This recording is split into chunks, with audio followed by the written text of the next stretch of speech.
What if the man who came to ask for help was actually walking into a death trap, and the only thing that saved him was a whisper from the heavens? What if an entire army of enemies hidden behind stone walls, fortified towers, and years of arrogance collapsed not because of swords, but because Allah placed terror directly into their hearts? What if the most powerful lesson in loyalty, betrayal, and divine justice was written 14 centuries ago, and it is speaking directly to your life right now? What if the story of Banu al Nadir is not just ancient history, but a mirror reflecting every broken promise, every hidden conspiracy, and every moment you felt abandoned when you were actually being protected? Stay with me, because what unfolded in the valleys of Madinah will shake something deep inside you, and by the end, you will never look at trust, treachery, or the protection of Allah the same way again. What if the greatest military victory in the life of the Prophet ﷺ required almost no fighting at all? What if walls crumbled, fortresses emptied, and an entire tribe packed their belongings and walked away? Not because of overwhelming military force, but because Allah Himself entered the battlefield before any sword was raised? That is exactly what happened during the Siege of Banu al Nadir, and it remains one of the most electrifying, spine-chilling, and deeply instructive episodes in the entire Seerah of our beloved Prophet ﷺ. To understand what happened, you need to understand who the Banu al Nadir were. They were not strangers. They were not distant enemies from faraway lands. They were neighbors. They were a powerful Jewish tribe who lived just a few miles from the heart of Madinah, in fortified settlements surrounded by date palm gardens, stone towers, and accumulated wealth. When the Prophet ﷺ arrived in Madinah after the Hijrah, one of his very first acts of statesmanship was to draft what historians call the Constitution of Madinah. This was a revolutionary document, a covenant of coexistence, mutual defense, and shared responsibility between the Muslim community and the various tribes of Madinah, including Banu al Nadir. They signed it, they agreed to it, they shook hands on it, metaphorically speaking. And then, slowly, deliberately, and with calculated arrogance, they began to chip away at every single clause of that agreement. What if someone smiled at your face while secretly planning your destruction? What if the very people you extended trust toward were sitting in closed rooms, whispering about how to bring you down?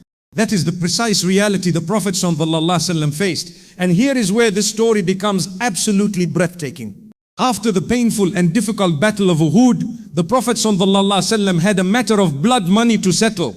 2 men from the tribe of Amir had been killed by a companion who did not know they were under Muslim protection. And the Prophet ﷺ, being the most honorable and just of all human beings, wanted to fulfill the financial obligation. He went to Banu al Nadir because they were treaty partners, seeking their contribution to this blood money payment. He sat down. He leaned against the wall of one of their houses. And while he sat there, engaged in conversation, a secret council was happening above him. They had decided this was their moment. This was their opportunity. One of their men was to climb to the roof and drop an enormous boulder directly onto the Prophet ﷺ, killing him instantly and making it look like an accident. They were smiling at his face. They were offering him hospitality. And behind closed doors, they were arranging his murder. But here is where you need to stop and let this sink in completely.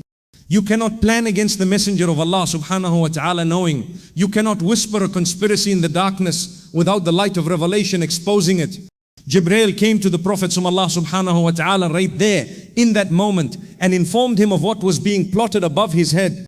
The Prophet ﷺ stood up calmly, made an excuse, and walked away before they could execute their plan. He walked away from his own assassination. What if the calmness of a man walking away from his own murder was itself one of the greatest demonstrations of prophetic character ever witnessed? He did not panic, he did not raise an alarm, he did not immediately call his companions to arms. He walked with the dignity, composure, and certainty of a man who knew that Allah was his protector and that no conspiracy, no boulder, no army could touch him unless Allah permitted it. That walk away from Banu al Nadir's settlement is one of the most powerful silent statements of faith ever made in human history. When the Prophet ﷺ returned to Medina, he gathered his companions and explained what had transpired. A message was then sent to Banu al Nadir, clear and direct. They had violated the treaty through their assassination attempt. They were given 10 days to leave Medina peacefully. They could take their wealth, their belongings, their families. They would be allowed to go, but they had to go. Because there is a principle that runs through the entire Seerah like a golden thread. And that principle is this, that broken covenants have consequences. Now, Banu al Nadir should have accepted this offer immediately. It was extraordinarily generous, given what they had tried to do. But arrogance is a disease that blinds people to reality.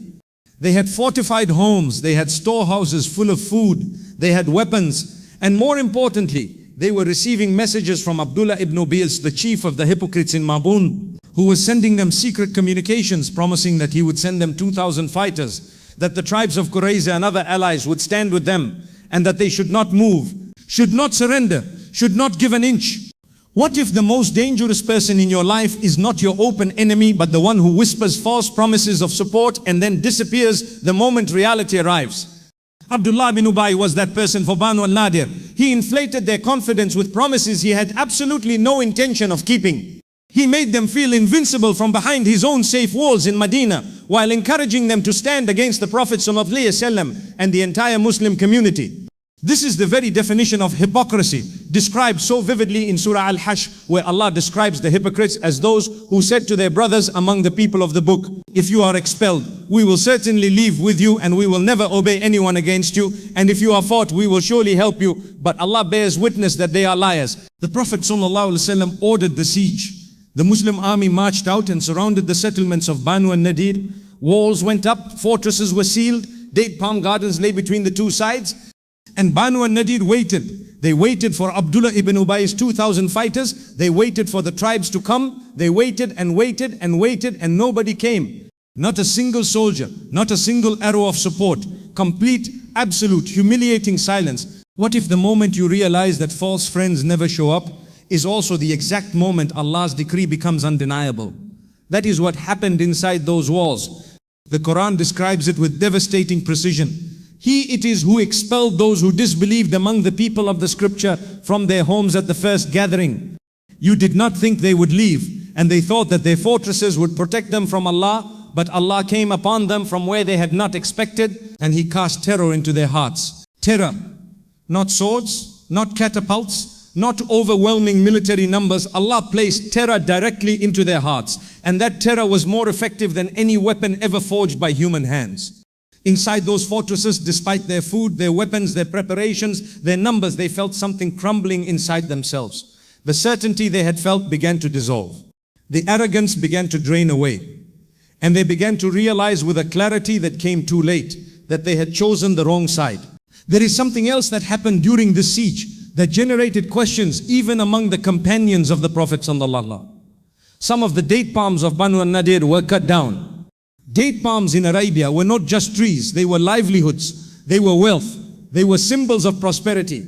Cutting them was a significant act, and some companions wondered whether this was permissible. It is a mark of the profound ethical consciousness of the early Muslim community, that even in a siege, even against an enemy that had tried to murder their Prophet ﷺ, they were so an enemy.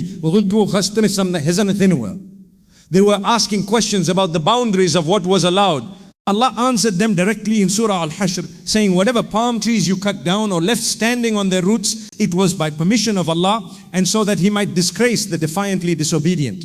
That verse is a masterclass in how Islamic law works.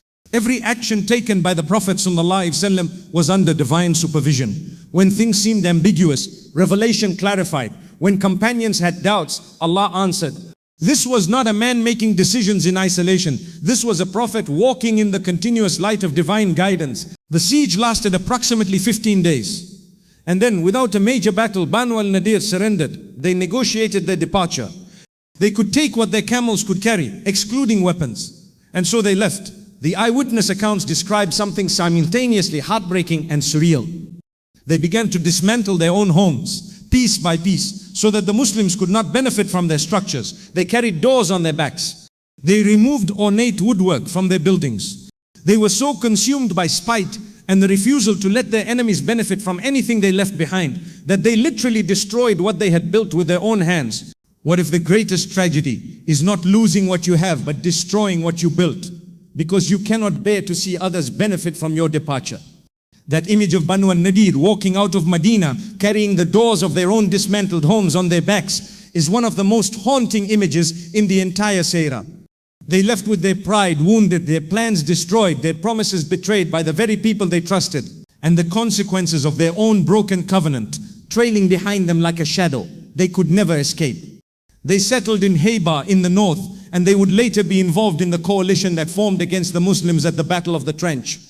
The seeds of future conflict were carried in the baggage they took with them, because people who do not learn from their own expulsion tend to repeat the behaviors that led to it. Now, what happened to the wealth and property left behind by Banu al Nadir? This is another dimension of this event that carries profound lessons about economics, justice, and community building. The spoils of Banu al Nadir were unique in Islamic history because they were acquired without the Muslims needing to send forward cavalry or infantry in a conventional battle sense. Allah gave them this wealth through siege and divine terror. And so the distribution was different. The Prophet ﷺ distributed it primarily among the Muhajirin, the migrants from Makkah who had left everything behind when they fled persecution. They had arrived in Madinah with almost nothing.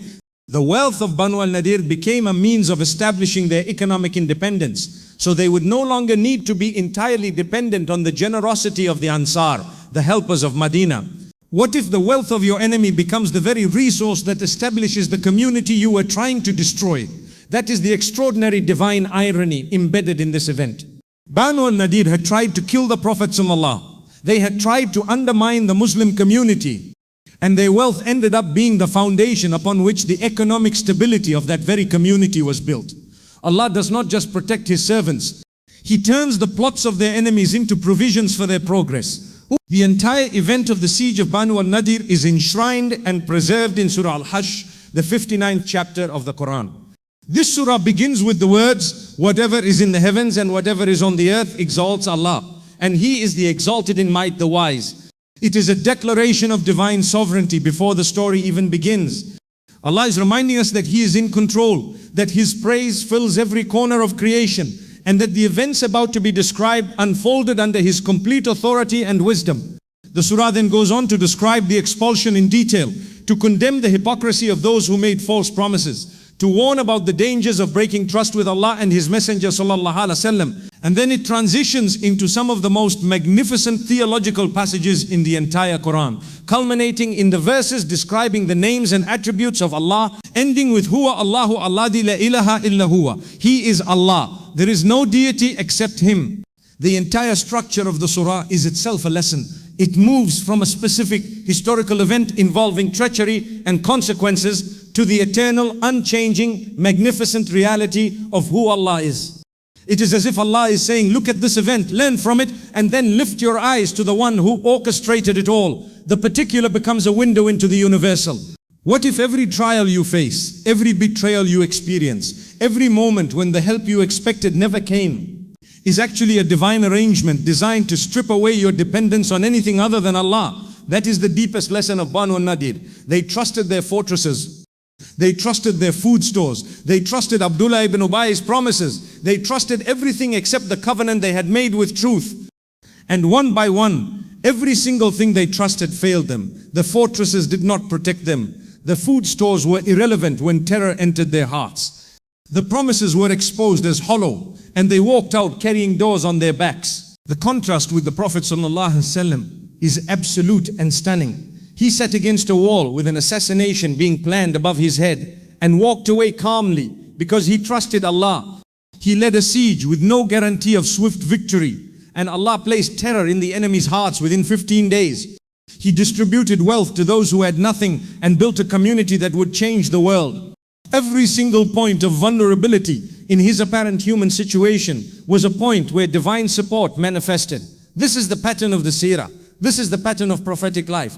Not a life free from difficulty, not a life without enemies or plots or betrayals, but a life in which every difficulty became a demonstration of divine support. Every plot became a platform for prophetic wisdom, and every betrayal became an opportunity for the truth to distinguish itself from falsehood. What if you are sitting right now in your own siege, surrounded by difficulties on all sides, waiting for help that seems delayed, watching the promises of others fail to materialize, feeling the walls close in? Then this story is speaking directly to you, because the same Allah who cast terror into the hearts of Banu al Nadir, who sent Jibreel to warn His Prophet ﷺ before the boulder could fall, who turned the wealth of enemies into provision for the faithful. That same Allah is fully aware of your situation, fully capable of intervening in ways you have not imagined, and fully committed to honoring every sincere covenant made with Him. The Siege of Banu al Nadir is not just a chapter in a history book. It is a living proof that Allah does not abandon those who hold to truth, even when every human support disappears. It is a warning to every heart that arrogance, treachery, and broken covenants have consequences that no fortress can prevent. And it is an invitation to place your trust where trust actually belongs, with the one who knows what is being whispered on every rooftop, who protects his beloved when assassination is being planned, and who arranges the affairs of history according to a wisdom so vast and so precise that even the falling of a date palm is recorded, justified, and preserved in eternal words. The Siege of Banu al Nadir stands as a timeless testament to the truth that no plot against the righteous goes unnoticed by Allah. No fortress built on arrogance can withstand divine decree, and no promise made by those who stand against truth will ever be honored when the moment of trial arrives. The Prophet ﷺ walked away from his own assassination with the calmness of complete trust in Allah. The Muslims achieved a strategic victory without a conventional battle because Allah fought for them in ways that no military manual could predict. And Banu al Nadir walked out of Madinah carrying the doors of their dismantled homes, a haunting image of what happens when covenants are broken and arrogance replaces wisdom. Every detail of this event, preserved in Surah Al-Hashr and recorded in the books of Seerah, calls us back to the same fundamental reality. Allah is sufficient, His protection is real, His justice is inevitable, and His wisdom encompasses everything we can see and everything we cannot. May we be among those who hold firmly to our covenants, place our trust entirely in Allah, and walk through the sieges of our own lives with the certainty that divine help is never far from those whose hearts remain true.